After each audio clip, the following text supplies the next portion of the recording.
All right, good evening again. We are going to talk about interreligious relations in Southeast Asia. Um, you can pick particular religious traditions to compare and to contrast or to understand the encounters between those particular religious traditions and what kind of relationships that, for example, Hinduism and Buddhism have, Hinduism and Christianity, Buddhism and Christianity, Confucianism and Taoism and Buddhism, Christianity and Islam, you know, all religious traditions, including indigenous religions, indigenous religions and world religions like Christianity or Islam or Buddhism, in Southeast Asian context, right? So basically, that's what it is about. And there's some literature about this relationship, interreligious relationships. Last time we talked about Chinese religions, where you don't really have clear boundaries between Confucianism, Taoism, and Buddhism among many Chinese people and people of Chinese descent in Southeast Asia, right? Because religions do not necessarily uh, become identity marker. It's not like identity markers for many people. They just embrace or practice certain beliefs or doctrines, believe in certain doctrines, or practice certain rituals, including veneration of spirits, ancestors, or being good to the family, being good to parents, and eat certain meat but not the other meat, and so on and so forth. So you don't really have religious identity markers there all the time in practice. However, when people use religion as an identity marker, then you have problem and things to talk about, and to discuss what sort of relationship that take place between two different religious traditions or two different individuals from two different religious tradition or two different religious backgrounds, or if not individuals, then between groups like Muslim groups and Christian groups, or Hindus and Muslims, or Buddhists and Christians, and so on and so forth. So it can happen at the individual level. It can also happen at the communal level, and also it can happen between the state, the ruling parties or regime, and the mainstream religious communities, and the minorities that we call majority and minority religious communities in different places in Southeast Asia. So the state and peoples, that's also another way to see this relationship. The state might embrace particular religious tradition, like for example, in Thailand, you have a Buddhist state, and in Malaysia, you have Islam, the official religion, and how the state and mainstream religions interact with religious minorities in these particular countries, right? So you can approach the question of interreligious relationship in different ways. There's no one way.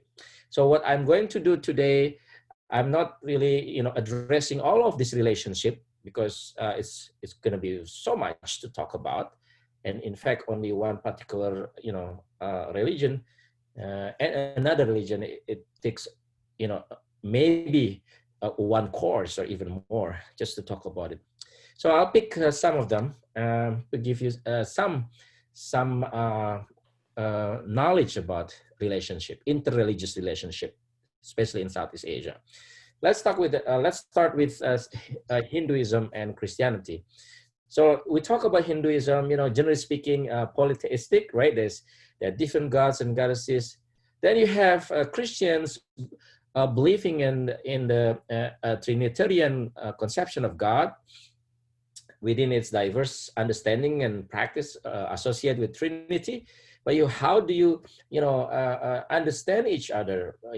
Polytheistic and Trinitarian, uh, consider also monotheistic by many of them, and even the Hindus also consider themselves monotheistics when they only worship Shiva or Vishnu or another god, for example. So different understandings of the divine, and that's also creates some tension, sometimes conflict, but also some coexistence. Like they understood, they understand, they try to understand the other side of the belief, without necessarily accepting and worshiping the gods of the other religion. So honoring or respecting the belief of other religion doesn't mean that they would follow those traditions, the other traditions. Respecting doesn't mean that you are following the others. But at the same time, you do have people, in one particular place or events that they worship or venerate the god or gods or goddess in at the same time in the same place, and they individually have their own understanding of the divine, but they are in the same place, in the same congregation, perhaps like interfaith, interfaith gathering, like people from different religious traditions gather in one place, and then they might have a certain individuals leading the prayer, and then they worship or pray in particular religious tradition, but also are listened to or heard or even said, approved by the participants in the congregations. So you have a different moments and events where you have different religious peoples gather and then pray together. So that's another. That's another case of interreligious relationship.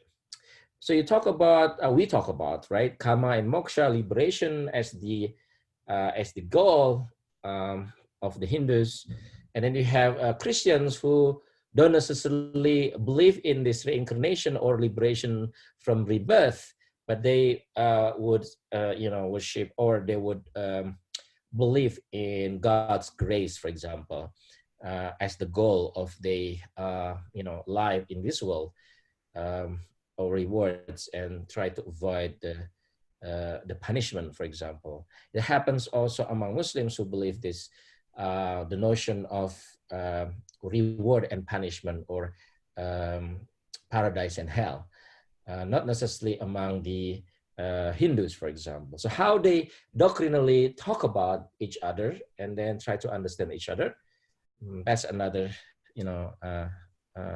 event or moment of interaction. Ritual, also I already mentioned about ritual, like fasting.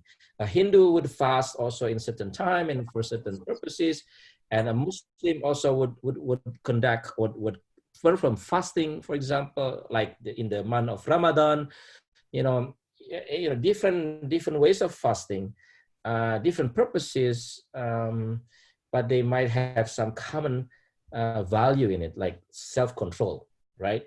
Like controlling yourself, controlling your anger, controlling your egoism, for example, things like that. That's in terms of ritual. In terms of ethics, yeah, Hindus and Christian would share some ethics. Hindus would recognize this notion of caste, right? We talk about social hierarchy, but you also have social stratification among Christians. Do not necessarily conform to the notion of caste in Hinduism, but you do have some, commonality there, which is the social stratification. One perhaps by birth, the other one is by merit, for example. But again, this doesn't necessarily,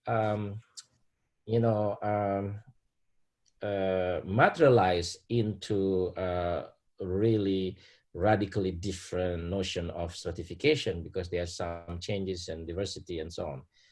but also this notion of justice, what Christian and Hindu and Muslim and Buddhist means by justice. Yeah, that's also another ethical question that different religious individuals and groups and activists and authors try to uh, uh, articulate. And justice, what is justice? Yeah, what is fairness? Do they have the common value of justice across these religious traditions, or they have a specific meanings to attach to what is justice or being just? Uh, Socially, also family, the notion of family, all the religious tradition that we talk about respect the family, see the importance of the family. But what the family means to them might have different meanings and different purposes and different manifestations in reality, and so on and so forth. But the family itself, it's central to the religious traditions that we have discussed, the importance of the family.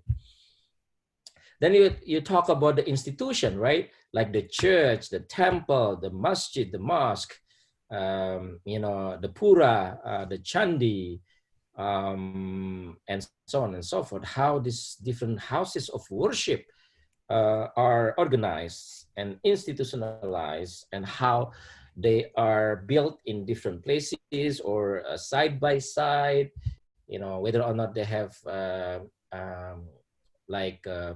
collaborative events that they do together, different houses of worship work together, in certain time, in certain place, maybe or a priest or Christian visiting a mosque, or Muslim visiting a church, or Hindus visiting a church, or Buddhists visiting a mosque. All this kind of interesting interaction that can be very interesting and very important to understand. So to make it short, my slide here suggests that you can talk about different dimensions of the sacred, different dimensions of religion. And then from these different dimensions, you can see the interaction, right, between two or more religious traditions.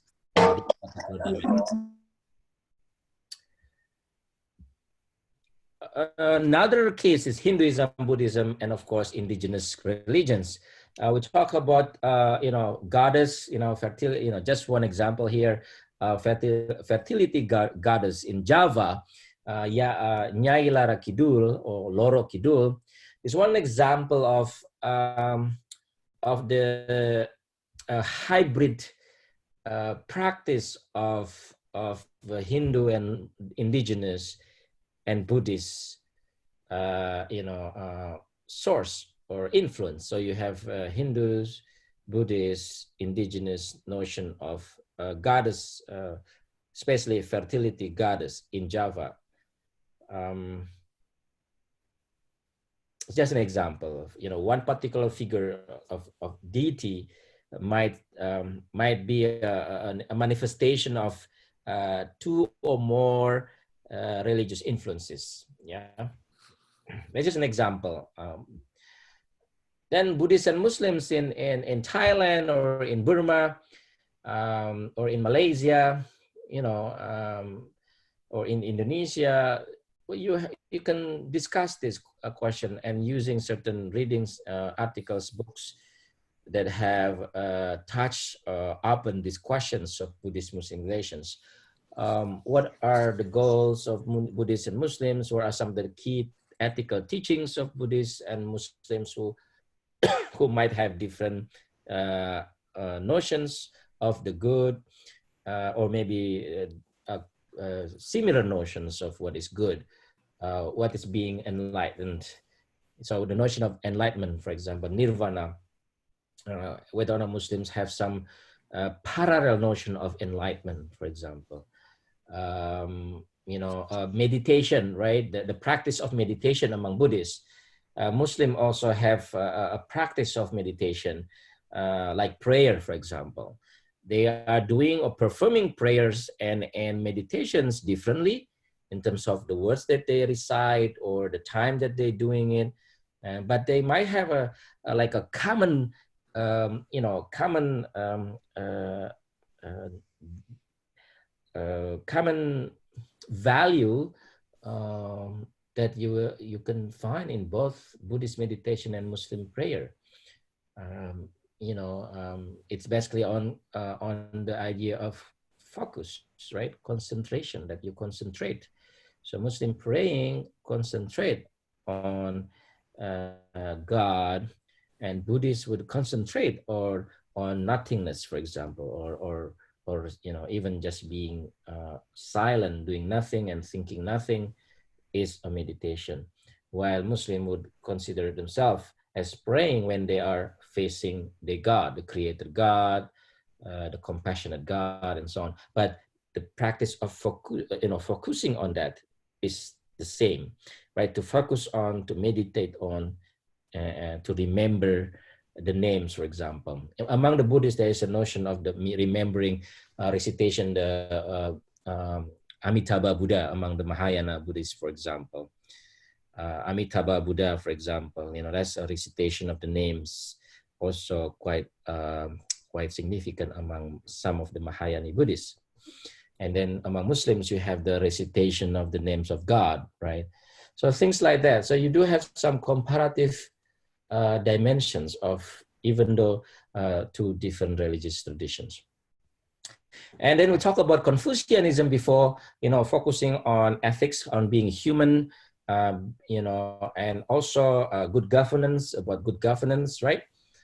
And then you can talk about Confucian idea of governance and Protestant idea of separation of the church and the state. Confucian either non-state understanding or pro-state understanding. So you have that possibility of discussing it. Confucianism and Taoism, or Confucianism and Islam, or Confucianism and Buddhism. So there are a lot to tease out from different religious traditions. Again, there are more options and possibilities for you to discuss because we cover, quite a number of these religious traditions. All right. What I will do the next is to focus on Muslim and Christian relations, particularly in Indonesia, as a case study of this interaction. Okay, I will focus on this for the rest of my lecture today. You talk about relations, meaning conflict, tension, right? Misunderstanding, misconception, prejudices, right, of others, that create some sense of indifference or even hatred of the other. So conflict implies different layers, different manifestations. Conflict can be verbal, can be doctrinal, can be also physical.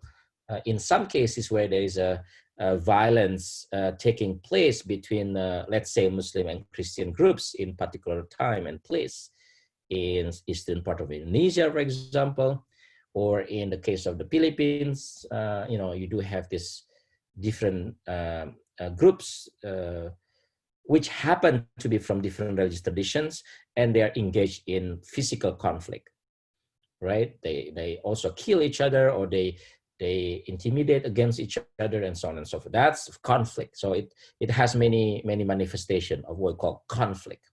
Then you have coexistence. The coexistence means that when they either live side by side, or in the neighborhood, the same neighborhood, for example, or in the same workplace, or in the school, the same universities, or in the same family. So you might have a family of people from different religious backgrounds, Christian and Muslim, or Christian or Protestant and Catholics, or even indigenous, believers, and you have Christians, and, all this coexistence. So coexistence basically live side by side. Again, it sounds like a harmony, right? Harmony sounds like a amicable relationship, coexistence. It might be passive, just that they live side by side. They don't necessarily interact much. They don't necessarily want to understand the other, like understanding what is your belief, what is why you practice this and that. they might not necessarily, this kind of engagement of the other. Coexistence might imply just a passive coexistence, but you can have an active coexistence, which is that different individuals would ask question or would try to learn from the other, like engaging the other, asking or trying to listen the other side of this interaction.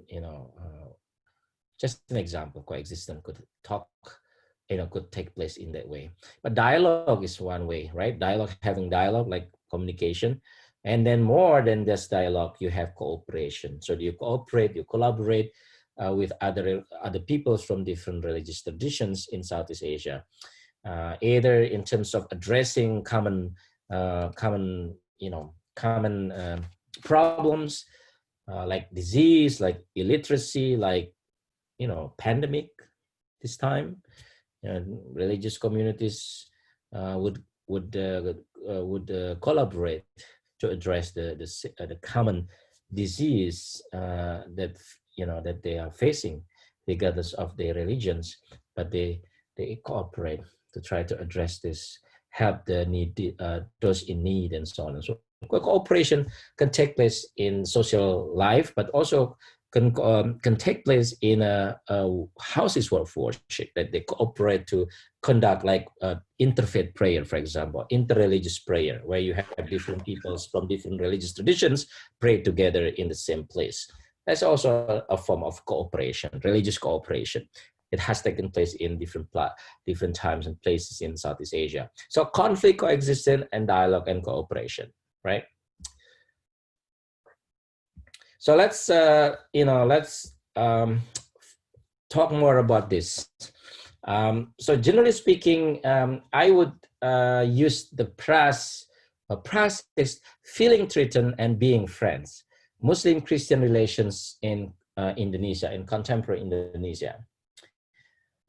Feeling threatened, both sides, like Muslims feel threatened by Christian missions, and then Christian also, feel threatened by what they call as Islamization of the people or the country or the state.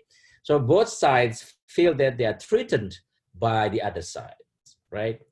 That's one form of relations. But you also have other forms of relationship, which is that they are making friends. They are friends. Even in many cases, they are family members. The same family members, they happen to be Muslim and Christians. But this is just to give you the two spectrums of relationship: threat and friendship, conflict and cooperation, right? So the factors that make this conflict and or cooperation might include political reasons, political context. The conflict might be political or social, economical, like trying to reach the same economic sources, like lands or piece of things, certain property, for example. It might happen, social, economic, but also religious domains. Religiously, they are either fighting or competing or interacting, collaborating. Then you have so many questions here. Christianization. Remember, we talk about Christianization, making things Christian in part of Southeast Asia, and also Islamization, making things Islamic. So the process of making things Islamic, or people, or state, or legal products, Islamic, and conversion. The notion of conversion. One particular person convert to another religion, or back to his or her former religion. Conversion might take place in and out. Then you also have a form of forms of interfaith marriage, right? Christian Muslims getting married, or Muslims, Buddhists getting married, and so on and so forth. Christmas greeting, like when Muslims say Merry Christmas to their Christian friends or relatives or neighbors, or Muslim participating in Christmas celebration, and Christians participating in the Muslim religious holiday. Even some Christians also might be fasting, for example, during the month of Ramadan to show solidarity, or even they find something useful for them, things like that. Ethno-religious conflicts also happens. Yeah, religious conflicts in Indonesia, and also the debates whether or not a Christian can be their governor, or the Christian can be the president of the Republic of Indonesia, because the majority population are Muslims. So can you choose a Christian politician, for example, to become the governor of, or vice governor, or the president or vice president? So political leadership is also another contentious issue in Indonesia. All right. So the very different or many different cases that we can discuss. I will discuss some of these cases. Before we discuss further, it is useful to see the map, especially the demography of Muslims and Christians in the island of Indonesia, the archipelago of Indonesia. You see here the green color are mostly or predominantly Muslims, right? Um, then you have a different religious denomination here. Protestants here, the blue, and Catholic is the red. Yeah. So the blue colors represent Protestant Indonesians, and the red here mostly Catholic. The greens are predominantly Muslims. Even though you have these colors, like as if like they are, in different regionals, regions or localities. In actuality, even in Java, where you have here green, predominantly, Muslims, you find many Christians also, or Protestant denominations and Catholic churches here also in Java, just for you to give you a sense that all the 6 religious communities in Indonesia have residences or local areas across Indonesia, regardless of the predominance.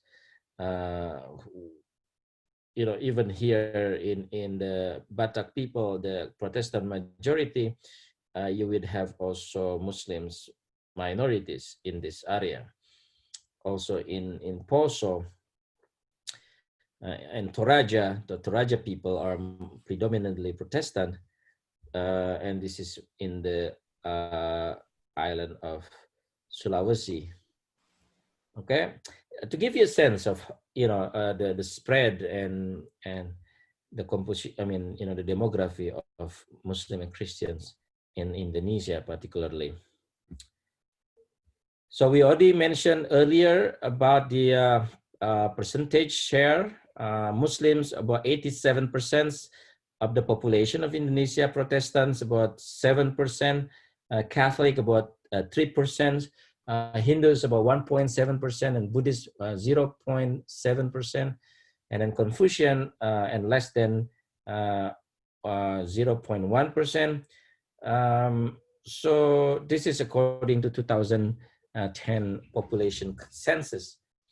Because in Indonesia, they do the census, one of the categories is religion. In the United States, we don't have that. Religion is not one of the things that is being asked in the census. Race or ethnicity, yes, but not religions. But in Indonesia, religions are, or religion is one of the census categories. So that's why you can have this number. Yeah. So the major streams of Islam and Christianity in Indonesia, uh, I give you here very broad, very broad categorization. Modernist Islam, meaning that this is the Muslims in Indonesia who are more, um, you know, living in the urban areas, in the cities across Indonesia. They are having schools, modern schools, combining science and religious knowledge. They have universities, they have hospitals, they have organizations more established, modern organizations. So modernist Islam is more modern type of Islam. The traditionalist Islam, they also have schools, but mostly in the villages, boarding schools. They have the tradition of certain, certain local cultures that they embrace. And then they have this network, a huge network across Indonesia of the religious leaders, meaning the ulama, they call ulama or kiai or other names. So they are in this one organization, mostly in the villages. Of course, you have people also are in the urban areas from this traditionalist Islamic organization. So apart from this, you have the Shiite, quantitatively speaking, minorities in Indonesia. I hope that you still remember that about the Sunni and the Shiite when we talk about Islam before. And then Ahmadiyya here is those people who believe that there was either a prophet after the Prophet Muhammad or a reformer after the Prophet Muhammad, Ghulam Ahmad. And this is also a quite significant Islamic organization in Indonesia. Quantitatively speaking, minority, but they are also very significant and very vibrant community spreading the message of love, no hatred, for example.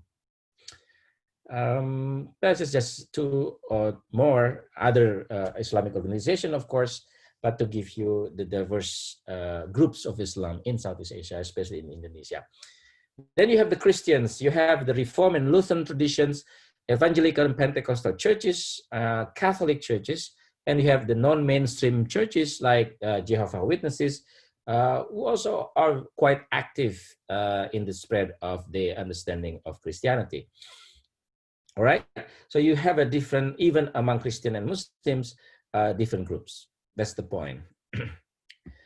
So the key conditions that influence their interaction, immigration, excuse me.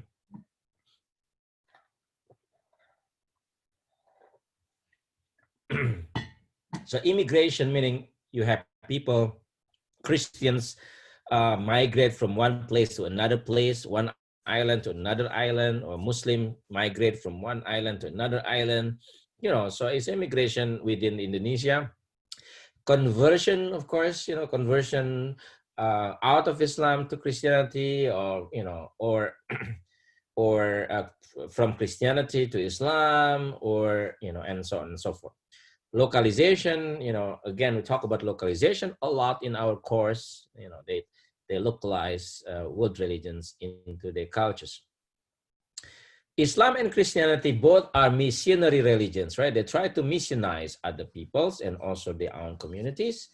That's why you have historical and doctrinal conflicts and polemics from early on. It's not started in Indonesia, but has started a long time ago, especially in the medieval time, where you have the crusade between Muslim soldiers and Christian soldiers, in different parts of in Europe,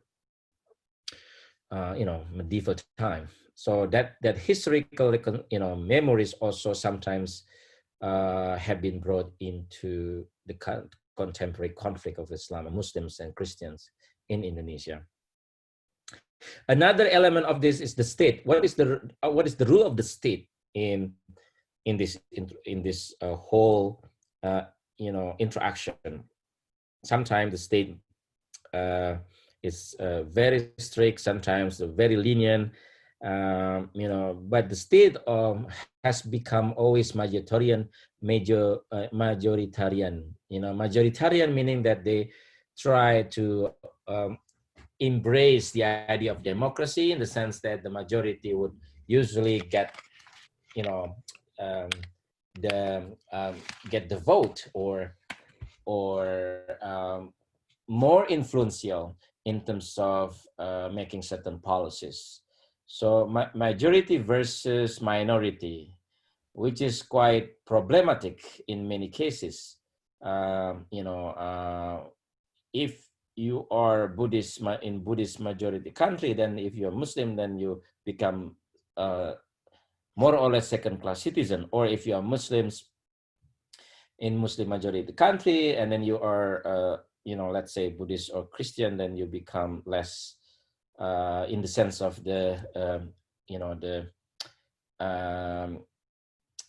the opportunities, the kinds of interaction, or jobs, or educations. There's some element of majoritarianism there. Even though, for example, the Constitution stipulates that all citizens are equal, in reality, not all the citizens are equal, because you have the state, you have organizations, you have majoritarianism, you have problems, discriminations, and so on and so forth, prejudices, and so on and so forth. Right? So the influence of the state, the role of the state, that's very important. And the mainstream versus the minorities. Polarized society and effects of globalization, also because of the internet. People can access the internet freely now, so that they can learn about their religions with more freedom. So that's also affect kind and the degree of interaction between Muslim and Christians in Indonesia.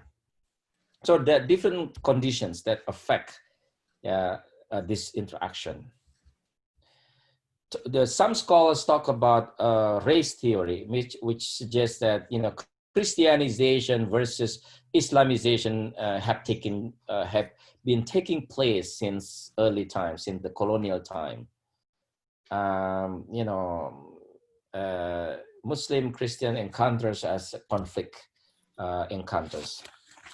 But this race theory has been debated and or debunked, challenged by more, complex understandings, or more, understanding of more complex encounters. And it's not only about race or competition, but also mutual understanding, cooperation, cultural borrowing, and so forth and so on. I will talk about this modernization. So you can have conflicts for sure. There's a lot of cases of conflict between Muslim and Christians, during the colonial time and in post-colonial time. But you also have, in my book, Islam and Colonialism, Becoming Modern in Indonesia and Malaysia, events and forms of, or cases of cooperation or coexistence, or borrowing, cultural borrowing, intellectual borrowings from both sides, Christians and Muslims and the state. Even the Dutch, and also Muslims try to appropriate the Dutch organization of education, of research institution, of legal system, that you will find also in Indonesia and in Malaysia. So conflicts and coexistence and understandings and collaboration between Christian and Muslims. That's the main point. During the early time, or the early 20th century, the first half of the 20th century, you have Islamic organizations, trying to also interact and conduct dialogue,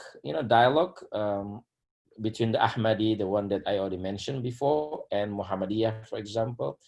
And you also have during this time, during the first half of the 20th century, some organization that gather people from different religious traditions, Buddhists, Hindus, Muslim, Christians, and then they have some kind of topics to discuss about the nature of God, about ethics, about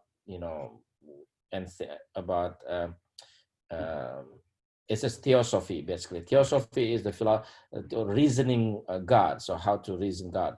There are different questions and topics that they discuss.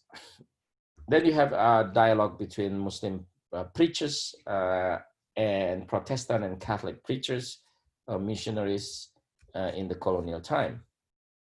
Then after the colonial time, you have the new government. Then you have the birth of Pancasila. So you have to know about Pancasila. This is Pancasila, which means this is a Sanskrit term, but has become Indonesianized, which means 5 pillars. So 5 pillars, to make it short, 5 pillars consist of belief in one and the only God, humanism, nationalism, democracy, social justice. 5 pillars. This is a state philosophy since Indonesia got independent in 1945. So it is not Islam as the state philosophy, it is the Pancasila. So Islam is not the state religion in Indonesia, unlike in Malaysia. Anyway, so Pancasila is the state philosophy, the state slogan that they will try to keep and revive, because of the existence of different religious tradition. So that's a Pancasila. And then you have the Constitution. The Constitution recognizes freedom of religion, but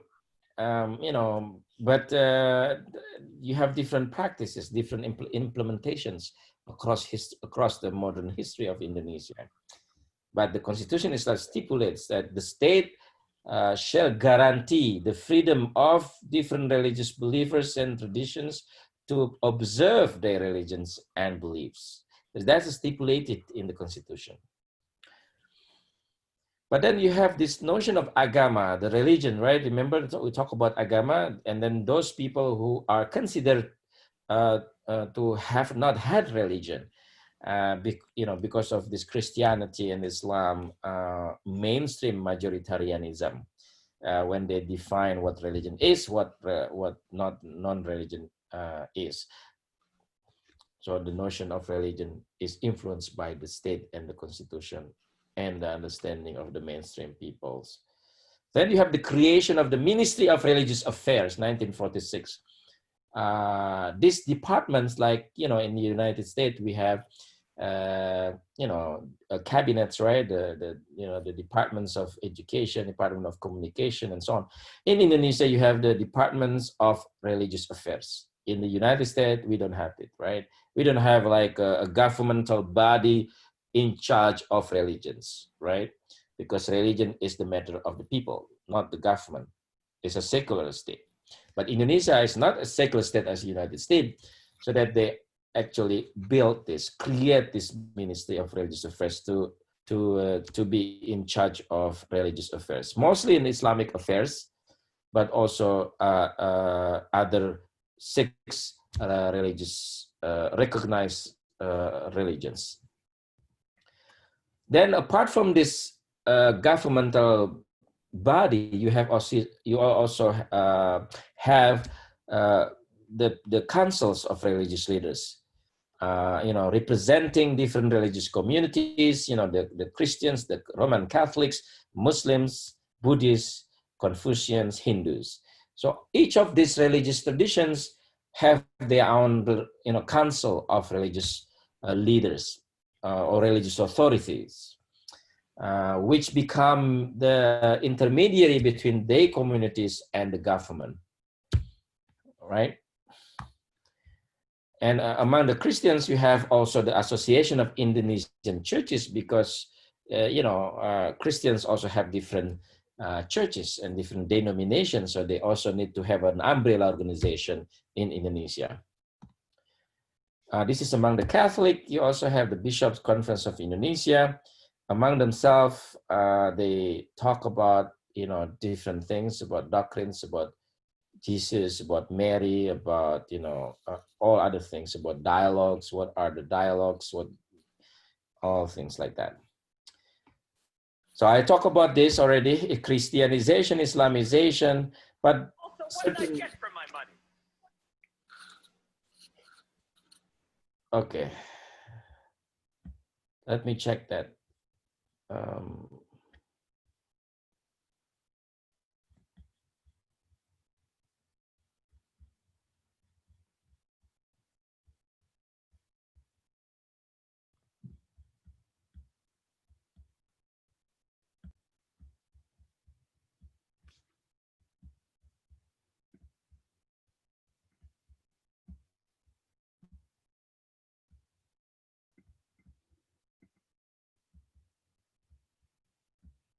All right. So during the next period, you had, questions and tensions between Muslims and Christians in Indonesia, but you also have efforts to bridge the misunderstandings and bridge the gaps between Muslim and Christians in Indonesia through state-sponsored programs like interreligious dialogues, interreligions consultations, and so on and so forth. Yeah. So you have different things that they are doing. Then they also debate, the laws, the bills that they try to propose about houses of worship, whether or not, for example, or how you can build a church in a Muslim majority village or place, or how you can build a mosque in mostly Hindu neighborhoods. How can, all things like that. So they try to regulate this, when they build houses of worship in different parts of Southeast Asia, I mean, in different parts of Indonesia. The marriage law also, that's also very heated debate about marriage law. Can you marry a non-Muslim, for example, as a Muslim? That's another important discussion there. There's a debate about marriage law. Then you have educational system law,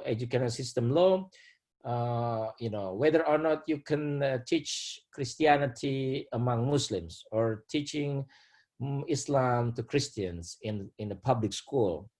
How many hours that you can get religious subject in the schools, things like that. So educational system, what kind of religious teaching or religious education that you can get or deliver in the public schools.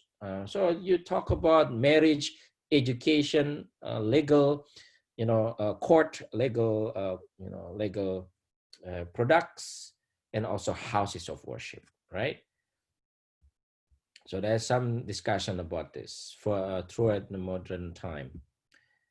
Then you have teachings or rulings, religious rulings issued by religious councils about, the idea of pluralism, religious pluralism.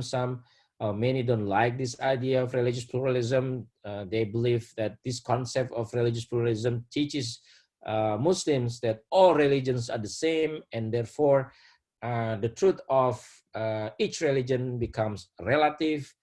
So they see this as a threat to the authenticity of the Islamic faith when you say that all religions are equal and say that every religion is true.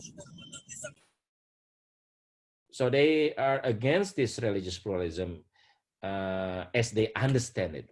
Of course, religious pluralism has so many meanings, and that's not one of the, in fact, it's not the one that is popular among theologians themselves. But yet, there is some fear among religious authority against this relativism. All right, just an example of the tension that has taken place. And then you have the Council of Islamic Scholars, which issued fatwa or ruling against celebrating Christmas. So Muslims are, banned or barred from celebrating Christmas because they believe Christmas is a religious ritual that only Christians should celebrate, not the Muslims. So that they believe would endanger the faith of Muslims. But again, this fatwa is not necessarily binding or legally binding. So in practice, Muslims still, greet Christians, Merry Christmas, for example, during Christmas time, and also some of them even participate in the celebration, even though many of them do not necessarily participate in the ritual itself in the churches, but they still celebrate the Christmas anyway. But you have different different ways of how to interact with Christians, in Indonesia.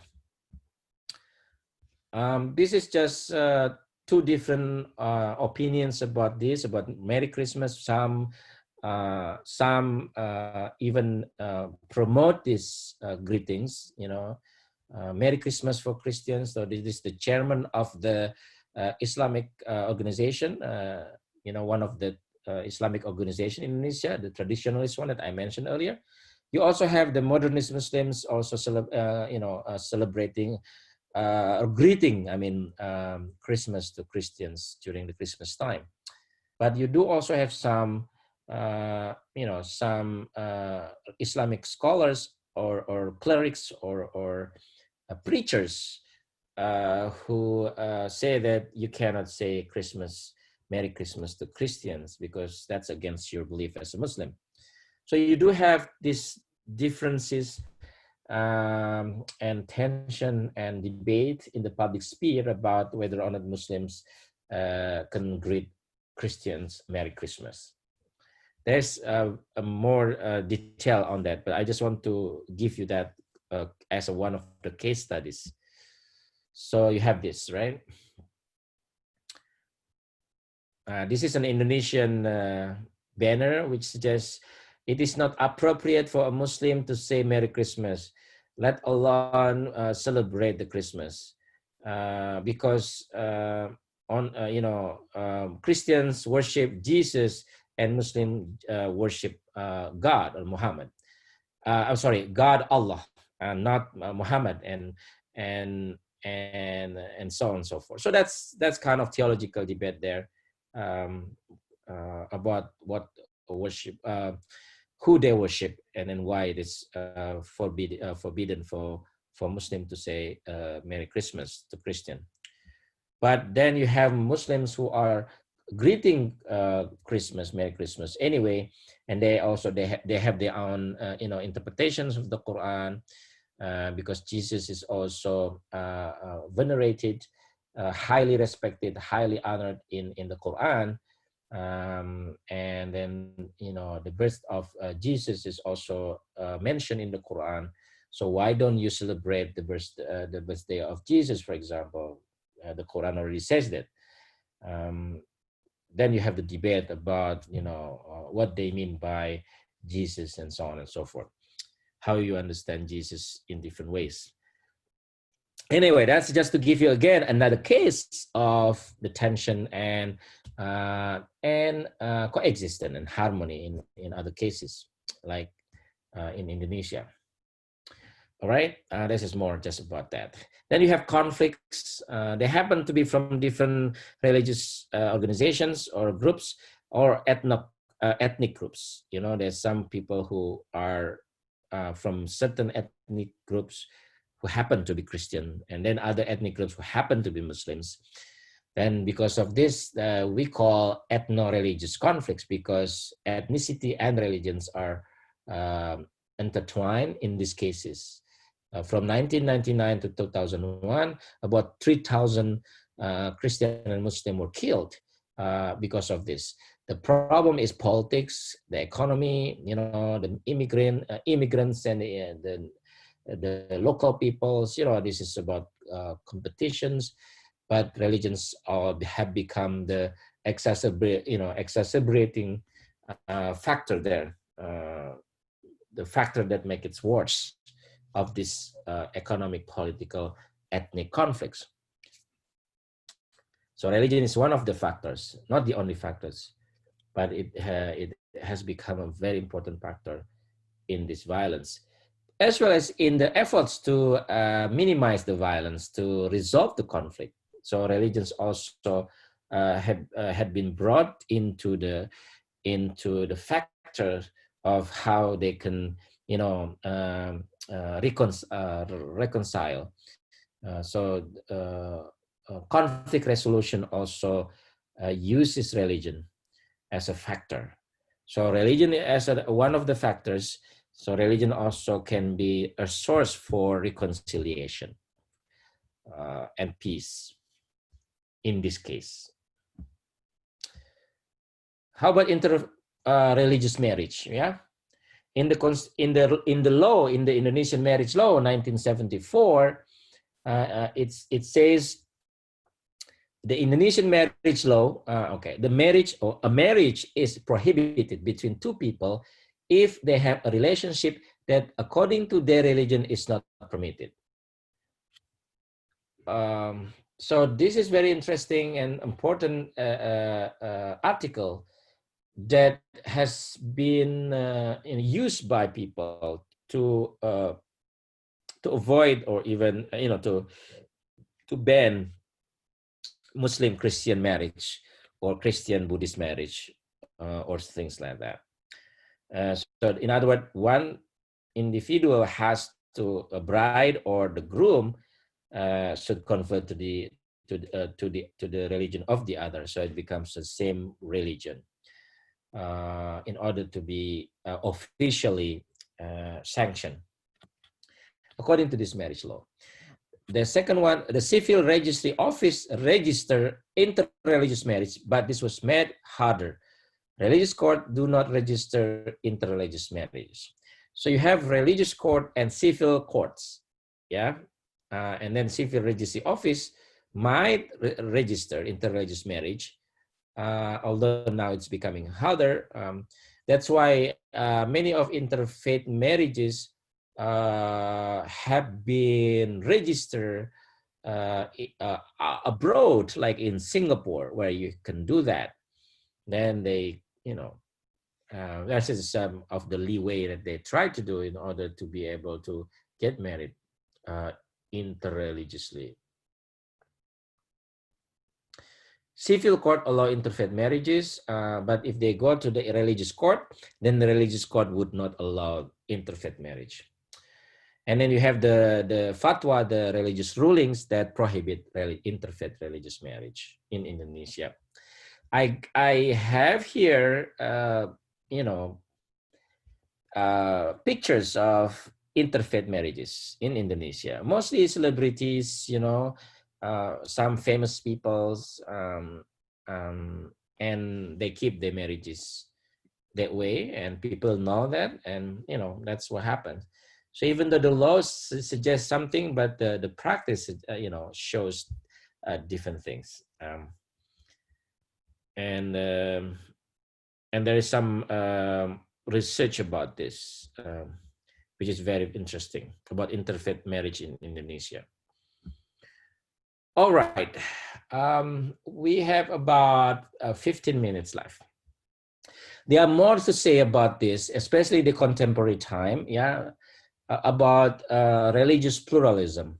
So one of the theological understandings of religious pluralism has been proposed by Harvard professor Diana Eck, on her book and also on her project, Pluralism Project. She suggests, Professor Diana Eck from Harvard suggests three different,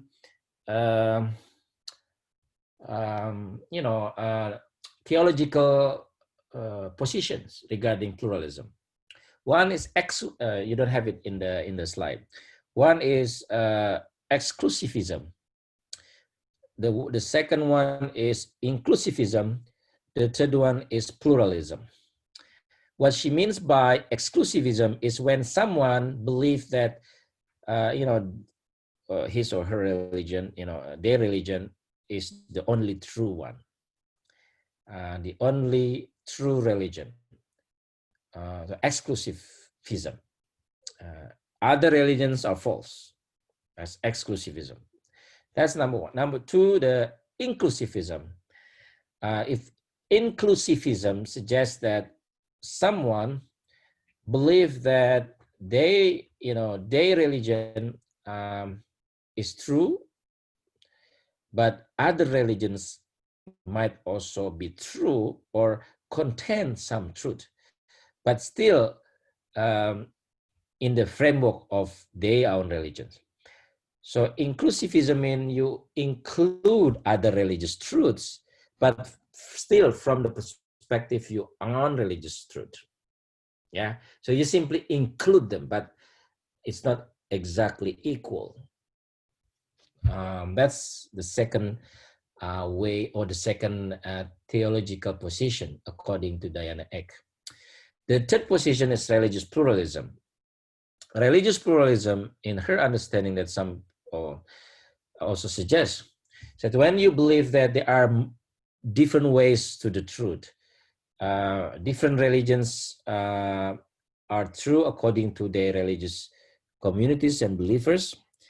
But religious pluralism for Eck is not necessarily relativism, and it's not also syncretism.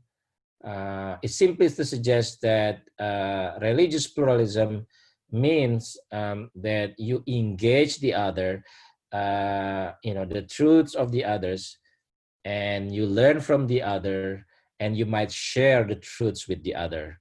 So pluralism recognizes this notion of truths in different religious traditions. That's exclusivism, inclusivism, and pluralism. Anyway, it's not like a clear-cut, boundaries about this, and there's some people who don't really like this categorization. It's very hard to find which belongs to which category. But anyway, I just give you that to give you more about religious interactions, exclusivism, inclusivism, and pluralism. And again, pluralism itself has many meanings to many peoples. Even exclusivism has many meanings. Inclusivism has many meanings. So it really depends on which definition, or that you take and use, if you want to use that terms. Non-governmental organizations in Indonesia have been very, very active in promoting what they mean, by religious pluralism. Some use other terms like tolerance, religious tolerance, to tolerate other people's the way they believe and worship, tolerance. So you have many organizations, interfaith organizations. I give you this list, but there are more. Yeah. One is International Center for Islam and Pluralism, the Society for Interfaith Dialogue, and so on and so forth. And then again, I already mentioned that pluralism itself means different things to different peoples. Yeah. Because it's an English term, so some people don't really like it. It's a foreign term. It's not our term.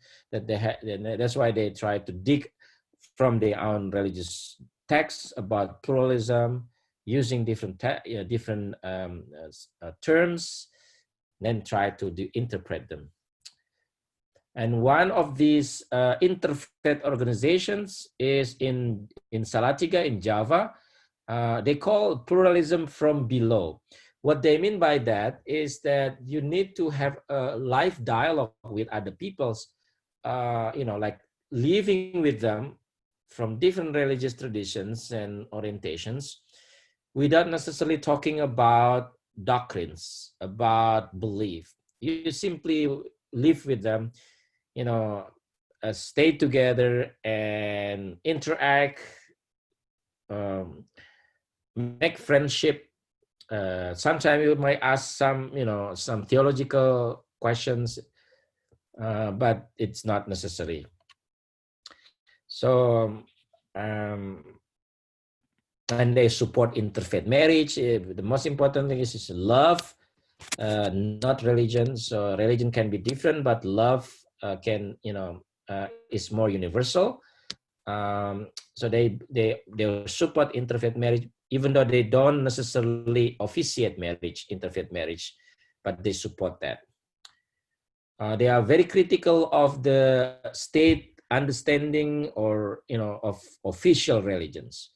The state, remember, Indonesian state recognized 6 religions, right? Islam, Protestantism, Roman Catholicism, Hinduism, Buddhism, and Confucianism, official religions. Those religions are in your ID if you are an Indonesian. So this Kampung Percik, or this village community here, criticize that state official religions. What is it? You cannot do that. You cannot recognize only 6 religions and then you discriminate against other religions or indigenous religions, for example. So you have this voice of dissent among Indonesians against the state philosophy or doctrine or policy, state policy. All right, so I have here the words by Muslims and Christians about pluralism, about dialogue, about the need to understand each other, right? About the family, about God, about bridging differences for peace, right? I have here for you references, what they understand by tolerance, dialogue, cooperation, diversity, pluralism, all this. So I give you here, you can access them again on iLearn. And of course, you have questions about whether or not a Christian can be a governor for the majority Muslim province like Jakarta, the state, the nation capital.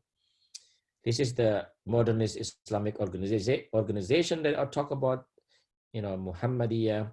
This is the traditionalist Muslim organization. It's called traditionalist, but this is just to simplify. It's very, very complex notion of tradition and modernity here, just to, to give you a broad perspective. And then there's some studies about what they think of other religions, other religious communities. For example, just an example. Should Christians be permitted to become the mayor in the city of Jakarta, right? So the traditionalist Muslim says 50%, 52% yes, Christian can be the mayor in Jakarta. And then the Muhammadiyah says 43% of Muhammadiyah respondents say 43% yes. And then the other organization, Persis, says 17%. And then should Christian be permitted to build a new church in Jakarta? So you have the percentage of it. Should Christian be permitted to teach in public schools? And so on. And then how many percent says that I would not want to live next door to a Christian? 84% don't want, and 79%. Well, 80% they want, and 79% for the modernist Muslim. So you have this sense of the perceptions and the view of Muslims about Christians in the case of Indonesia. All right, I have this other question here just to give you some perspective about the Muslim-Christian relations in Indonesia.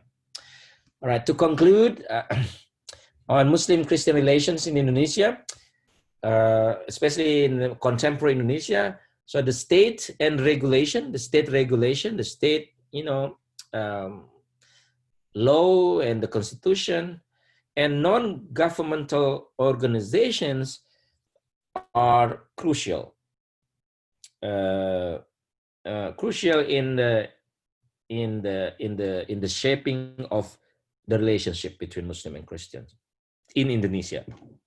So the state and non-state organizations, number one. Number two, Many Muslims and many Christians still feel they are threatened by the other sides. Muslims feel threatened by Christian missions. Christians feel threatened by Muslim. But there's but. Other Muslims in most cases, Muslims and Christians live side by side, and they see each other as friends, and they live together in many different neighborhoods in Indonesia, across Indonesia. And in most cases, they are tolerant of each other, and they engage in the markets. They go to schools, the same schools, according to their places. So a trade and friendship, it depends on the context and who we are talking about. Lastly, the last point, religion has not been the root cause of most conflicts that happen in Indonesia. Maybe, or perhaps, or probably, the causes are political, or economic, or ethnic, or communal, or cultural, as they mention in the responses. So religion as such is not the root cause of the conflicts that happen in the history and also in the contemporary time. However, politics of religious identity, plays a role in worsening the tension, although interfaith efforts could and have minimized tension and conflicts. So interfaith understanding, programs, projects, trainings, publications, writings, speeches that try to engage the other, to understand the other, to understand the belief and the practice of the other religious traditions. All these efforts, all these programs actually are very important in minimizing the tension, even avoiding the tension, the potential tension between Muslims and Christians in Indonesia. So when it comes to politics, it is very tricky. So politics sometimes makes things worse. Although politics is a very important part of making sure that relationships also is harmonious among Muslims and Christians in Indonesia. All right, I should stop here. We end our lecture. I will see the chat if any of you is interested to ask questions.